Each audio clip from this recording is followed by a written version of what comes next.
Greetings to you, Crocoduck Army! Political news has been happening at lightning speed these days in the United States. For the 42% of you who are watching from other countries, you're probably scratching your head a lot about American politics. But don't worry, Americans are doing the same thing.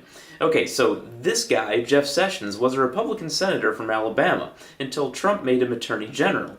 You may know him as the guy who looks kind of like a Keebler elf and really pissed off Trump by recusing himself from the probe of Russian interference during the election, because he had undisclosed Russian ties himself. That move paved the way for the Deputy Attorney General naming this guy, Robert Mueller, as special counsel, which may or may not result in Trump's impeachment, depending on the findings.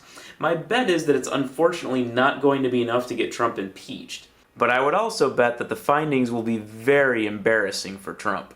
Alabama is a state in the Deep South, one of the original Confederate states. Depending on the measurement, their economy ranks somewhere between 45th and 48th among the 50 states.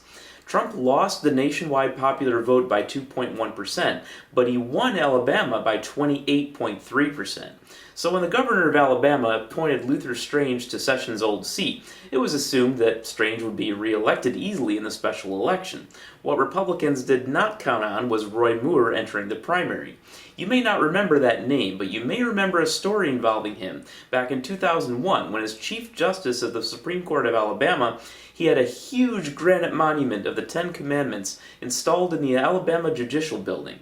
This was of course ruled illegal due to the separation of church and state, but he refused to remove it despite a federal court order, so he was removed from his position.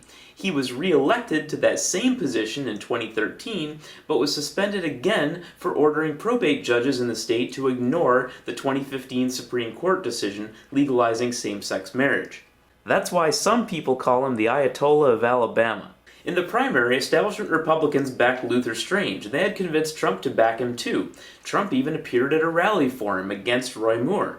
To give you some idea of the people voting in the Alabama Republican primaries, in 2012, 52% of Alabama Republican primary voters believed Obama was a Muslim.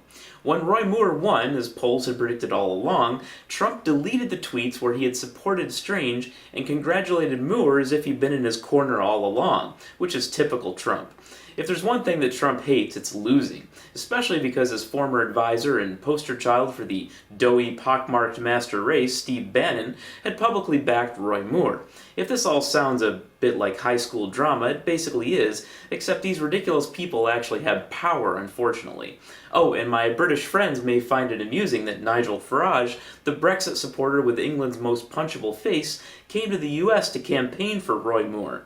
That punchable face contest is close between Farage and Boris Johnson, though. It's technically true that Roy Moore could lose to the Democrat in the general election, but the demographics on that are unlikely to work. His nuttery will probably only result in a narrower win than would have happened otherwise. Moore actually has Republicans worried because once elected, he has promised to be a loose cannon, so this is bad news for congressional Republicans who already can't seem to get anything done as it is. Bannon has promised to put up primary challenges in other states too, and that bears watching in the next several months. Much like the Tea Party in their early days, some of the nominees may be so insane that they'll do damage to their own party by losing seats that were winnable for them. Remember Todd Akin and his comments about how women don't get pregnant from legitimate rape? Or Christine O'Donnell, who claimed to have dabbled in witchcraft, but also launched a public campaign in the 90s against fapping? Those were both Tea Partiers who cost their party Senate seats. It may seem like time has been running a little slowly with the WTF of the month happening basically every day during the Trump presidency, but we're almost at the 1-year mark since the election, which means congressional midterm elections next year, and governor's races in New Jersey and Virginia this year in just a few weeks.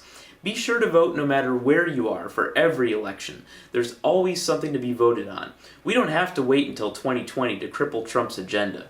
Being part of the resistance can be very rewarding too.